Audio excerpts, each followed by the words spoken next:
Hello बच्चों, आप अगर इंग्लिश में इम्पोर्टेंट पोएम याद करना चाहते हैं तो आप इस वीडियो को देखें। और इंग्लिश में आप अगर अच्छा नंबर पाना चाहते हैं तो आप इस वीडियो के लास्ट तक बने रहिए। आपको वीडियो के लास्ट तक मैं वो चीज़ दूंगा कि जो आप पेपर में रामबाण का काम करेगा। यानी ये पोयम जो चार चार लाइन का लिखा हूँ, ये पोयम अगर याद कर लेते हो तो आपको फुल मार्क्स मिलेंगे, एक भी नंबर कटने का चांस नहीं है। तो आप क्या करेंगे, बस इस पोयम को याद कर जाओ। कैसे रट जाओ मैं देखो बता रहा हूँ। The way a crow shook down on me the dust of snow from the hemlock tree. ये हमारे कौन से पोएट का है, कौन से कवि लिखे हैं? तो रॉबर्ट फ्रॉस्ट ने, ठीक है ना। ऐसे ही ये हमारा दूसरा पोयम है। आप लोग अच्छे से देखो और देखते ही आप याद कर जाओ और पेन कलम जल्दी से उठाओ और इसको लिख डालो अपने रफ पे और इसको चाट जाओ। जैसे आप आइसक्रीम को चाट जाते हो वैसे ही एकदम इस पोयम को देखकर आप लिखिए। और देखो कितना अच्छे राइटिंग के साथ लिखा हूँ। अगर आप इसे राइटिंग के साथ आप लिखते हैं तो आपको बहुत ही नंबर मिलेगा। एग्जामिनर तो खुश हो ही जाएगा, एक भी नंबर काटेगा नहीं, बिल्कुल एक भी नंबर नहीं काटेगा। देखो ये पोयम हमारे कार्ल सैंडबरी है, ये भी हमारे रॉबर्ट फ्रॉस्ट का ही है। अगर इन तीनों पोयम से याद करते हो तो अब हम आगे आते हैं नेक्स्ट स्टेप पे। वो हमारा क्या है, तो बच्चे डर तो भागाते हैं और इससे डरते हैं कि सेंट्रल आइडिया हम कैसे लिखें। तो डरने की कोई बात नहीं। अब आपके साथ आ गए हैं पीके सर, यानी प्रदीप सर आ गए हैं, जो कि आप लोगों को इंग्लिश में डर भगाएंगे, ठीक है ना। जो कि पेपर में डर नाम की चीज़ है वो एकदम भाग जाएगी इम्पोर्टेंट सेंट्रल आइडिया के साथ। ये पेज आपका है, ठीक है ना। देखो इसमें हमारा क्या है, सबसे पहले द डस्ट ऑफ स्नो। इस डस्ट ऑफ स्नो पर मैं सेंट्रल आइडिया लिखा हूं। अगर आप इतने अच्छे और राइटिंग के साथ लिख देते हो सेंट्रल आइडिया तो आपको एक भी नंबर एग्जामिनर नहीं काट सकता है, नो चांस, एक भी काटेगा नहीं नंबर, ठीक है ना। देखो कितना अच्छा से राइटिंग से लिखा हूं। आप इसको याद करें और उसको फिर लिखें। अगर याद करते हो लिखते हो तो कभी भूलोगे नहीं। बच्चों को ये भी डर बना रहता है कि हम भूल जाएंगे। अगर याद करके आप लिख देते हो, एक दो बार तीन बार लिख देते हो तो ये कभी भूलेगा नहीं। तो डस्ट ऑफ स्नो पर हम सेंट्रल आइडिया कैसे लिखेंगे? पहला हम हेडिंग डालेंगे dust of snow. Dust of snow इसको हम इन्वर्टेड कोमा के साथ ब्लैक पेन से लिखेंगे। किससे? ब्लैक पेन से लिखते हुए आगे हम बढ़ेंगे। Is a beautiful poem written by Robert Frost. देखो ये ब्लैक पेन से लिखा हूं मैं। The poem express the significance of small things in changing one's mood. आ समझ में? यहां से लिखकर फुल स्टॉप डालेंगे। अब यहां से हम लाइन को चेंज करते हुए लिखेंगे the poet has maintain crow and hemlock in this poem. यहां पर फुल स्टॉप है। The way A crow cross the dust of snow on the poet inspires and give him an idea। अगर फिर ऐसे ही लिखते हुए लाइन को change करेंगे और आगे हम बढ़ेंगे to shock the depressive thoughts become cheerful and show something useful. ये हमारा पोएम का नाम लिखे हैं, पोएट के, ठीक है ना। पोएम का नहीं, मिस्टेक वो पोएट का है। अब देखो अगला हमारा क्या है, सेंट्रल आइडिया। आप ऐसे लिखते जाओ, बहुत ही अच्छा आपको लगेगा। फायर एंड आइस, इस पे सेंट्रल आइडिया एग्जामिनर इन्हीं दोनों को देख कर नंबर दे देता है अगर आप याद कर जाते हो तो। The poem fire and ice is written by Robert Frost. The poet equates fire with desire and ice with hatred. अगर ऐसे लिखते हो फुल स्टॉप लगाकर पैराग्राफ चेंज कर करके लिखोगे तो आपको फुल में नंबर मिलेगा। आगे बढ़ते हुए आप दूसरे पेज पे आ रहे हैं आपको। ये 2 सेंट्रल आइडिया हैं। मैं बस 3 ही सेंट्रल आइडिया बताऊंगा जो कि आपको पेपर में मिल जाएगा, ठीक है ना आए तब आप कहना उस दिन। ए टाइगर इन द जू, ये तो और ही बार पेपर में आया हुआ है, यानी अनगिनत बार ये पेपर में आया हुआ है सेंट्रल आइडिया आपका, ठीक है ना।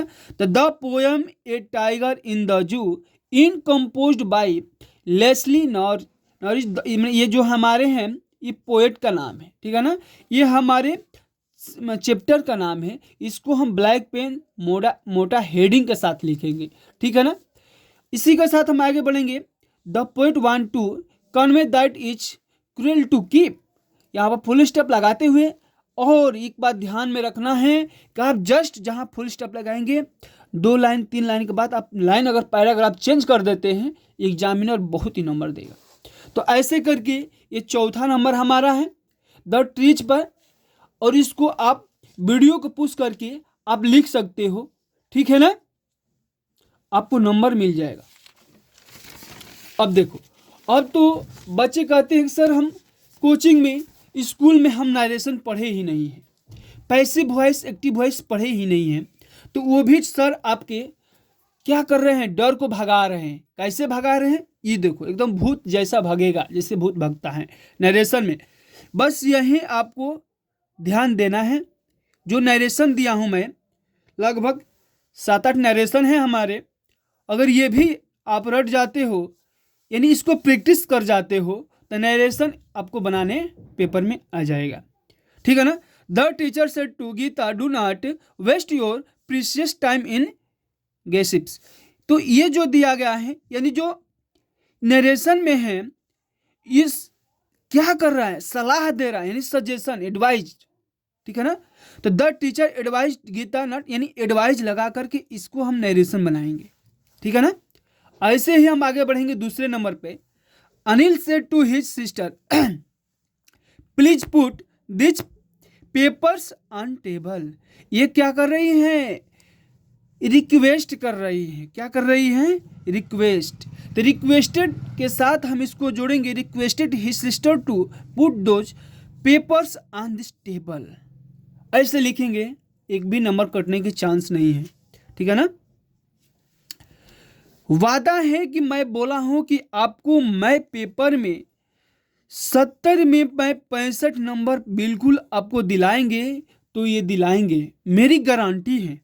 The father said to daughters why are you disturbing me in this way. इसके साथ इसमें हम आस्ट यानी पूछ रहा है, इसके साथ हम नरेशन को बनाएंगे, आप पेपर में लिख देना, ठीक है ना। और रफ कलम उठाओ, जल्दी से अपने अपने रफ में इसको नोट कर डालो। नोट कर जाओगे तो ये वीडियो डिलीट भी हो सकता है। आप जल्द से जल्द वीडियो को सभी दोस्तों के यहाँ शेयर कर देना, ठीक है ना। एक लाइक तो बनता है नरेशन के लिए, आप लोग जल्द से जल्द लाइक बटन दबाए कि मैं आगे बढ़ूं। Mohan said to Seema please help me. यहाँ पर रिक्वेस्ट कर रही है, क्या कर रही है, रिक्वेस्ट कर रही है। अब इसके अनुसार आप बनाते चलेंगे।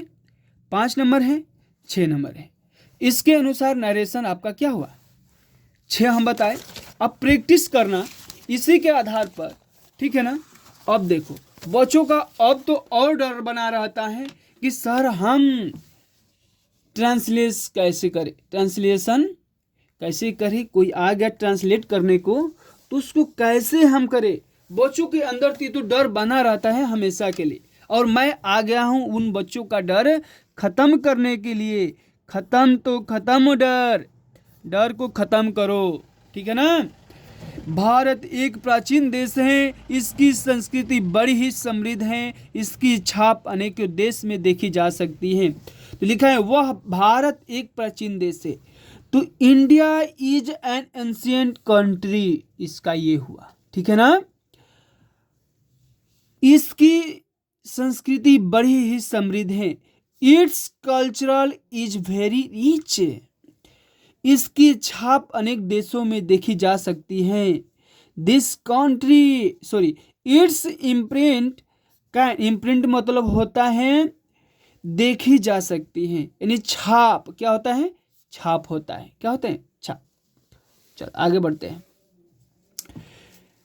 ऐसे ही करके लिखेंगे हम। देखो छोटा सा थोड़ा सा आप लोगों की ये चीज है, दिखाई नहीं दे रहा होगा, तो आप जल्द से जल्द एक एक लाइन का इसको नोट कर जाओ, मैं समझा दूंगा, ठीक है ना।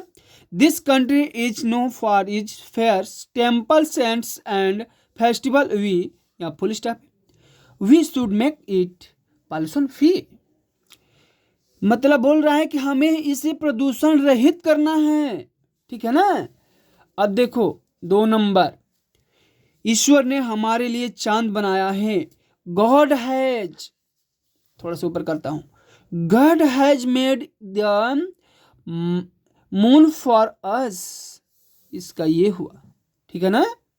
अब देखो, उसने सूर्य बनाया है। क्या बनाया है? सूर्य बनाया है। ही हैज मेड द सून, कितना अच्छा अच्छा है। आदमी घर बनाता है। मैन मेक्स हाउस, आदमी ने कंप्यूटर तथा परमाणु बम बनाया। Man has made computer and atom bombs. है समझ में? देखो मन में तो लड्डू फूट रहा होगा कि सर ने कहाँ से ये सब ट्रांसलेशन इतना ला दिया आसान आसान, और ये ट्रांसलेशन आपको पेपर में खूब फंसेगा, एक भी ट्रांसलेशन इधर उधर नहीं जाएगा। अगर बात ना हो तो आप लिखित ले लेना मेरे से, और वीडियो के अंत तक बने, और ट्रांसलेशन के लिए भी एक कमेंट और लाइक दो कि कितना आप लोगों को अच्छा लगा, ठीक है ना। बेल आइकन को भी दबाओ, सब्सक्राइब करो और शेयर करो, जोरदार शेयर करो। तीसरा नंबर क्या है? किसी जंगल में एक शेर रहता था। इन ए जंगल, या फॉरेस्ट भी कर सकते हो। देयर लिव्ड ए लायन, पिंजरे में फंस गया। एक बार वह कहाँ फंस गया? पिंजरे में फंस गया। तो once he was catch in a cage. तो आप ऐसे इसको हम क्या करेंगे? ट्रांसलेशन करेंगे। पहले हिंदी आप लोग को स्क्रीनशॉट जल्दी मार लो, और यहाँ से मैं धीरे धीरे इंग्लिश बढ़ा रहा हूँ क्योंकि थोड़ा सा वीडियो बड़ा हो रहा है स्क्रीन का, तो नहीं आट पा रहा है, ठीक है ना। चौथा नंबर देखते हैं। अब देखो चौथा नंबर, बसंत ऋतु आ रही है। बसंती बा आइल, सरसों फुलाइल। उसी पर मैं इस ट्रांसलेट को किया हूँ। बसंत ऋतु बड़ी सुहावनी होती है। इस ऋतु में न अधिक गर्मी न अधिक ठंड होती है। पेड़ों के पत्ते गिर जाते हैं, नई कोपले पुनः निकलती है, वन एवं भाग आकर्षक लगते हैं। इस पर तो और मज़ेदार, देखो कितना अच्छा से ट्रांसलेट किया हूँ कि आपको तो दिमाग में बैठ ही जाएगा। थोड़ा सा आप अगर मेहनत कर देते हैं, इस वीडियो को पढ़ जाते हो, रट जाते हो, तो बिल्कुल आप क्या करोगे? नंबर तो मिलेगा ही मिलेगा। डर बच्चों के अंदर ख़त्म करना है हमारा काम, ठीक है। जय हिंद, जय भारत। आप लोग लगे रहिए पढ़ाई में, अब रात दिन एक कर दे, ठीक है ना।